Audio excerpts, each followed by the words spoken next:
product development center in Worcester Courthouse, Ohio, and by which we take our tech base and we're now designing retrofit energy systems. Okay, that technology, as it goes forward now, Ulf has here. What we're doing now, I'm starting to set up a congressional report, and we're starting to set up an area now by which we're going to bring the people of the world together and say, gentlemen, we've got a problem to solve. Bring the experts in, like the Project Manhattan style, project. Come in one accord and say, what are your energy needs? What do you need? We're going to house the engineers that's strictly going to be assigned for one particular area, like home heating system or the home electrical power generation system. This area here deals with military retrofit to the aviation industries here.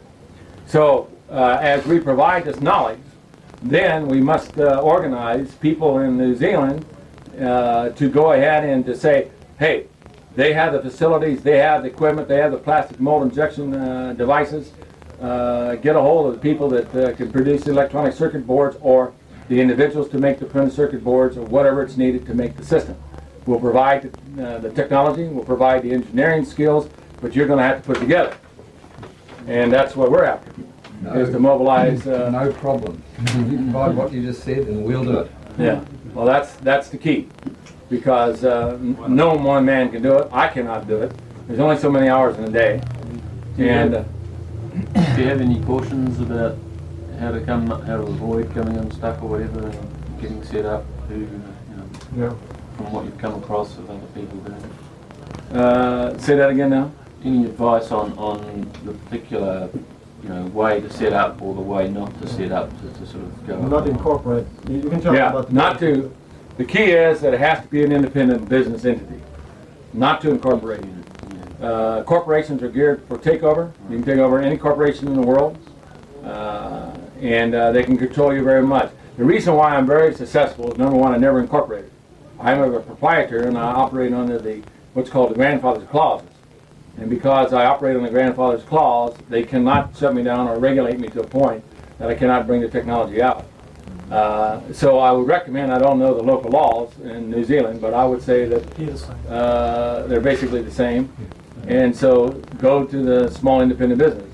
Number two is like I'm going to the plastic mold injectors or people that have already their facilities and their equipment.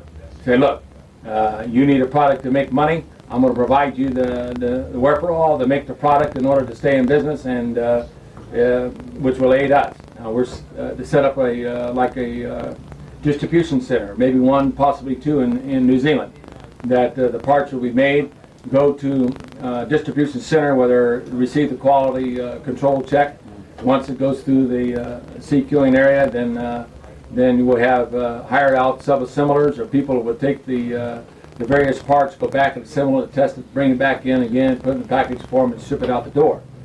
So again, it's a good way to mobilize in order to mobilize quickly to get the power technology in.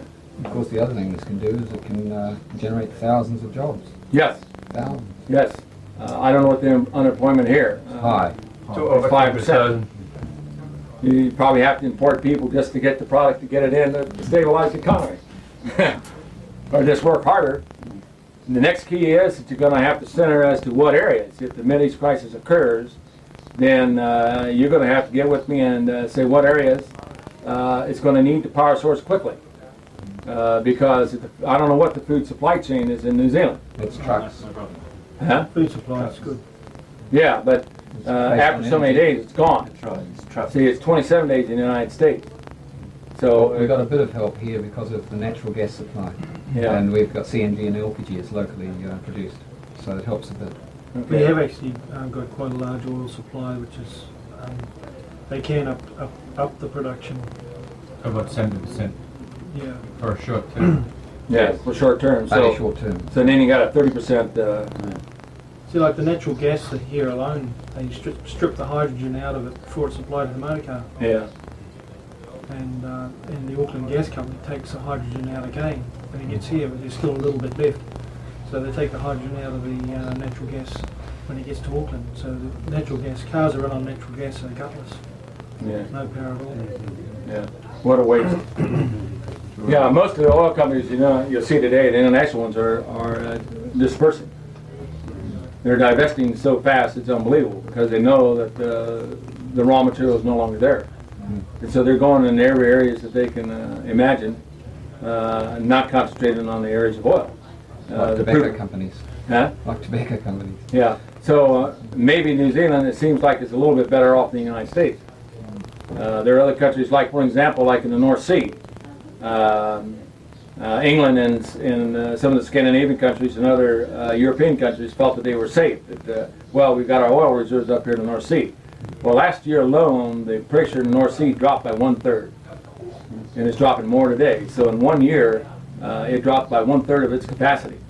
And don't think England is not vexing greatly today, because they're in a point of shutting down the nuclear power plants. And Sweden is in the process of, what, next year or so they're supposed to be shutting down their nuclear power plants. There will be more, no? Yeah, so, Yeah, we've got Siemens down here trying to sell this government another its first nuclear power Yeah, station. there is considerable interest in amongst the powers that be to put in nuclear stations in New Zealand. Oh, We're boy. working on it now, so we've got to get in fast. yeah, they don't, they have not solved the problem on radiation and the hourglass effect. They never will. What Yeah. plan of attack do you recommend? I know you've outlined this briefly as to how we should get this into operation, but what's your first move to sort of tie this all up so that people Yeah. like myself and everyone else here can get involved? Get back with me as soon as possible. My fax number is 614-871-8075. And write me and get back with me and how you feel that we can implement this technology. I know nothing of New Zealand. You live here, and you would know the best approach. So I need what you feel would be the most ideal approach to move, both from a standpoint of a national emergency situation, and the other one being in without a war condition. Does it relate to, say, the application of natural gas on a motor car? You know how that's applied. Would it relate to that sort of situation? Yes, No, sure. A retrofit kit would be very Yeah, similar. it's, Yeah. yeah, a retrofit. So there are natural gas fitters within this country already. Yeah, so we need to Oh, they recreate could it. fit them without any trouble at all. So the fitting equipment is there already. It's all in place. There's Well, you can't hook it Maybe- up. You can't hook it up to a conventional carburation system or an LP gas can't. system. You cannot do that. No. But what I'm saying is that these organisations that are got the in the position of retrofitting a natural gas system to Yeah. a motor car can, because of their experience, I see as being a natural person to go towards Because then they're fitting the licensed. retrofit equipment, the hydrogen retrofit equipment to an ordinary motor car. Yeah. Well, here again, it depends on who controls them. What about the You know. the thought of actually doing a national news release on this, like one that they can't stop? And the way that we could do this is by having a car in New Zealand that runs on the fuel cell. Now, let me give you a classic example. We were preparing a car to come to Australia and run in the Solar Australian race, right? And we were calibrating and debugging the pre-engineering unit. And the straw that broke the camel's back, so to speak, that we got through the fax machine, the sponsors that was going to bring us over, the contract boiled out to be nothing more than a deed of property transfer and a bill of sale on the dune buggy. For the price of plane tickets coming off Australia to show how you can run a car on water, I will assure you we would have never got in the race the first day. The way that the contract was written. So unfortunately, there are those who seek not to allow it to come, and so it has to come by not through the federal government and not through the multinationals. But the thing is, all these LPG fitters and so on, these gas fitters, have to be licensed to handle all the explosive gas and all that sort of thing. And so instantly regulations would try and stop this hydrogen cell Oh yeah. for that, from that point of view. There's no explosive gas There's no until you put your foot explosive. on the accelerator. Yeah, that's right. See, it's a There's none constant demand generated generator. until you need it. So we solved these. There's no Convince the powers storage. that be of that. Well, Sure. you can, of Oh, course It's you in the can. patent. You can It's in the save them. patent. It's in the patent. Yeah. There's this. I mean, you don't have the problem of storing hydrogen gas under high pressure. No, you have just normal water in the tank. Yeah. So you see on, like for example, on impact, you have an electronic jar switch on the. We got the green light to take the technology and demonstrate it like in the Indy 500. And we showed them, in fact, that the technology was ultra safe. Safer than petrol. Yeah, because it was electronically, we can shut it down. If the fuel cell, let's say, is retrofitted to an existing car, then on impact, it would activate the jar switch, which would shut down the electronic circuits, which would de-energize the system. So if on an impact, if the housing of the fuel cell was ruptured in any way, the only thing that's coming out is natural water. Well, the things that sort of help us is maybe some copies of some of your go-ahead literature that has been approved in other places, so we can say, look, you know, Oh yeah, sure. this work's already been done. All of this would be provided. I still Is think there any that storage with the hydrogen and oxygen somewhere? I mean, you'd have to have something in order to start it. just a You don't tube, Just tube from It's a yourself. conversion process. yeah, and just very little. You only need just a little couple of gas to do this. A couple of gas means nothing as far as you're going to spark ignite it. It's only going to release it out of a pressure release valve and just go pop, and that's it. So I've been designing. So how do you start the engine? In the conventional way with a battery and a... You touch the engine and leave it exactly as it is. You don't change the spark plugs. You change nothing on it. To retrofit to an existing car, all you do is pull off the gas tank. You put the fuel cell in place of it. You run your spark arrestor gas line from the fuel cell up to the front of the car. You hook it to a hydrogen injector system. And then you take one electrical lead, hook it to the battery of your car. You fill it up with water, turn the ignition on, start it, and run down the road. Would you say that your And, case so far, sorry, have you finished? One other area And is you that mentioned the hydrogen injector. What's that? Is that something you produce or It's produced on demand all the time, on demand. they're already available? yes, it's already available. So It works it's- on the vacuum, I suppose. The demand process, testing the vacuum in the inlet manifold all the time. So when you open your accelerator, the vacuum increases, and so therefore, when you open your butterfly and say your vacuum increases, it senses that you require more. Now we developed, if you see the pamphlet that I have on the dune buggy, look at the electronic control system up on the dashboard. That's referred to as your GMS unit, or your gas management system. And there's some unusual characteristics. What happened in the prior state of the art in running a car on hydrogen is they tried to go to a hybrid system, trying to take the technology that they had used in running gasoline and saying, well, let's try to see if we can run the car on hydrogen. And hydrogen has totally different operational characteristics. And so it was a requirement that a full and complete new design approach would have to be in order to allow the hydrogen to run very efficiently. And so the gas management system was developed to take care, and specifically it was designed around handling the hydrogen gas, because hydrogen, as an example, not only releases energy almost 3 times more than that of gasoline, but it also moves 3 times, the atoms moves 3 times faster than air. So hydrogen has a very narrow window of combustion, and so it was a requirement that this narrow window of combustion would be maintained regardless of the RPM of the engine. Whereas in the prior state of the art, they simply peaked the operation of the carburetor around 60 miles per hour, and then as you go lower or higher, then the fuel mixture would change. So it became tremendously important for us to design the engineering retrofit to around the characteristic of the hydrogen atom to allow that engine to run very uniformly. Another limitation to the technology was they were trying, for example, to take hydrogen and put water down in the injection.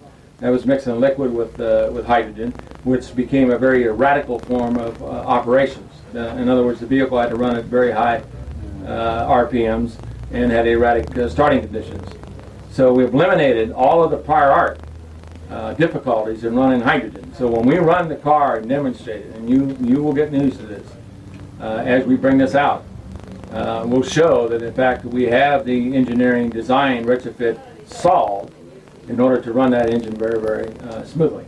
That's where we take our technology now and reduce it down to the IC chips.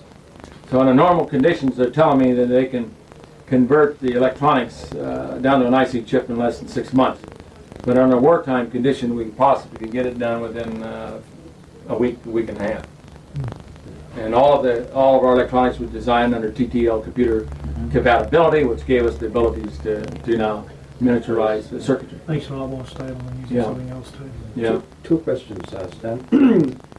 How would you describe your converter kits at the moment in terms of their refinement? Do you see much more refinement being necessary, or are you a very refined system in operation right now, or close to? Yeah, we are in the latter stages of debugging the system to give us to look at our performance and reliability performance. And it has been all of our electronics has been developed in the highest state-of-the-art technology.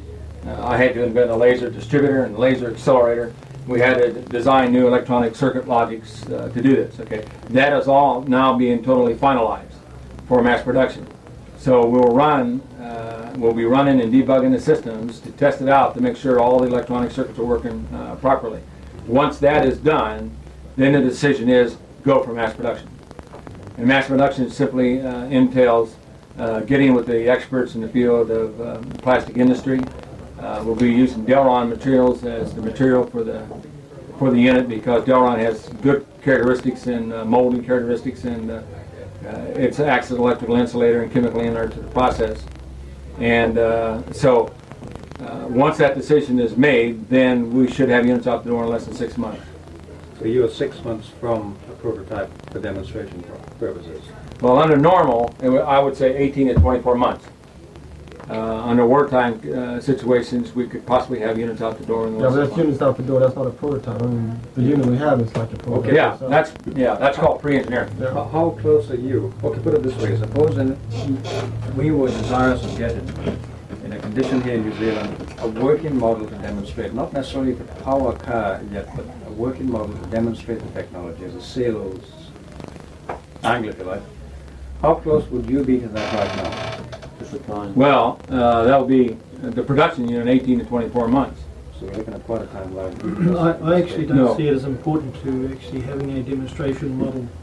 I think it's probably more important to have a model that works and set in one system and sell that and basically sell them from the point of view where you've got one working, the guy takes it and then you go and get another one. That has a mushrooming effect where you don't have to go and demonstrate. A word of mouth will look after that, because this is like, you know, we all know how incredible this system is. It doesn't need to be demonstrated, it just needs to work. It needs to be shown to exist. No, Well, but proof of the pudding is in the fact that you've got one working. That's right. So we need a working model. That's what we need, a working Yeah, model. that's why the pre-engineering is now being finalized. That's You what know, I'm saying. Maybe if you tell them. The point is, if a person's got one, right, he's got one there, and the person goes, "Shit, where did you get that from?" And you find it, and it'll spread like wildfire. Of course it will. Yeah. You don't need to demonstrate it. No, we need the first model I mean, the fastest way to get like you're going to need money to set up the terms, like small amounts of money, thousands, to set up the manufacturing procedures in New Zealand. And to generate that cash, we want to generate interest. And the way we can generate interest is with a working model. Yeah. We can say, here it is, here's the water out of the tap. But pour it then in you right go down into the the road. financier to get the money. We don't need to go to near a finance. Yeah. People will be offering us Yeah, money. I want to assure you one thing. The day you have that unit sitting there, you don't have to sell the first unit. Absolutely. Exactly. The only thing they're going to need, one thing, is how much and how fast can I get it. Exactly. And they're going to have a name. And what happened in the United States is that I had two businessmen when we were developing the technology, standing out the door waiting for me to talk to me. And I was on the phone in my laboratory, and all of a sudden I heard these two well-heeled gentlemen fighting outside. They were yelling at each other. They said, "I'm here first, I want my units, and I want mine." Well, the one guy was selling 100 homes and couldn't sell the homes because he had no fuel. And the other guy said, "Look, man, my industry's going down. I don't have any fuel to sell cars."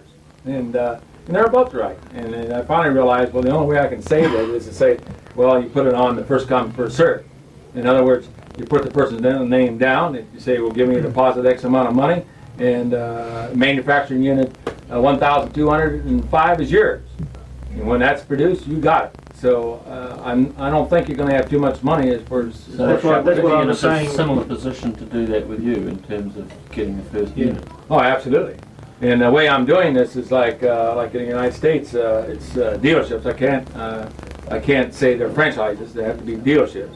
And dealerships is nothing more than a legal license to act on my behalf in business. And basically, the license is around that you must do your business honestly and forthrightly according to the laws in your land. I mean, if you cheat and on your taxes and you get zapped, well then I'll give it to somebody else.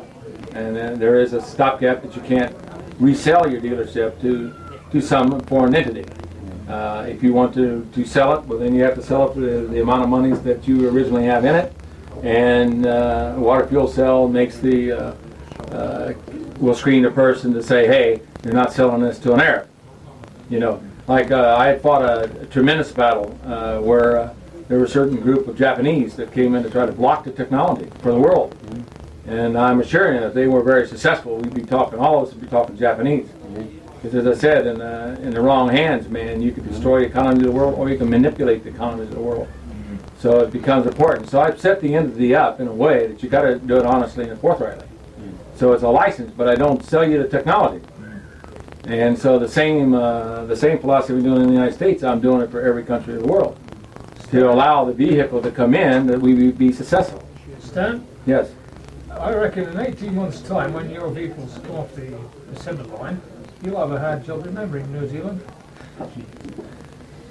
Well, I tell you, if you've been in our laboratory, we get responses from all over the world.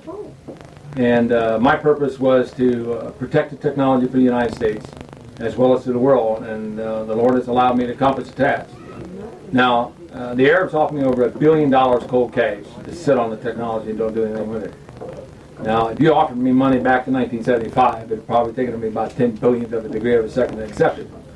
But it would not agree with me to go down into the Bahamas and watch the United States go or the other countries go. Unfortunately, when you develop something, you have a responsibility to that knowledge. And we're talking about responsibility stabilizing. You know, if the oil's cut off to us tomorrow and it's contaminated, you know, the food supply chain of the world is roughly around 27 days. After 27 days, or once that food supply chain is disrupted, you're talking within 120 to 180 days, possibly over 1 billion people facing starvation. Now that's one heck of a fantastic responsibility. If that happens soon, we've got no show of replacing the technology at this rate. Right. So at this time, we can pull the resources of each country of the world and say, gentlemen, just like we're making approaches in the Congress and everything for the monies and appropriations, we do the same thing. Say, hey, we need X amount of money to bring it in. If we get you behind us, if I come back over to New Zealand, and I'm not going to forget New Zealand, the Lord's not going to forget New Zealand, nor is he going to forget any other country. And so I believe it's going to be we're a conference if we're going to come together and say this is what we need to do. And so we need to get ourselves on your list and figure out how much money we need to raise to get those. yes, and right, and then I'll send you the information on the dealerships and things like that. Maybe we should also manufacture them under license here. Yes. Well, the key is yes, and what we're doing is, for an example, is designing master molds. Now, once the master molds are debugged, okay, that they're operating properly, then all we do is make copies of the master molds. And we send you copy molds, or I'll send you the drawings, and go to a machinist and say, make that exactly according to the specs. You see what I'm saying? That's what we'd like to be doing soon, because we can start exploring all those avenues before anything comes off your production line. Yeah. Well, yes, and that's what I need, because we're almost finalized with our work. Once that car's up and running, it's going to run continuously. We've designed it in a way for tremendous high performance and high performance reliability. The laser distributor, laser accelerator, its minimal operation hours is 100,000 hours. So when you talk about conventional electronics, we got electronic circuits. I mean, it's been working for 23 to 40 some years without a malfunctioning. So we have high reliability systems approach. I think that's the way we want to go.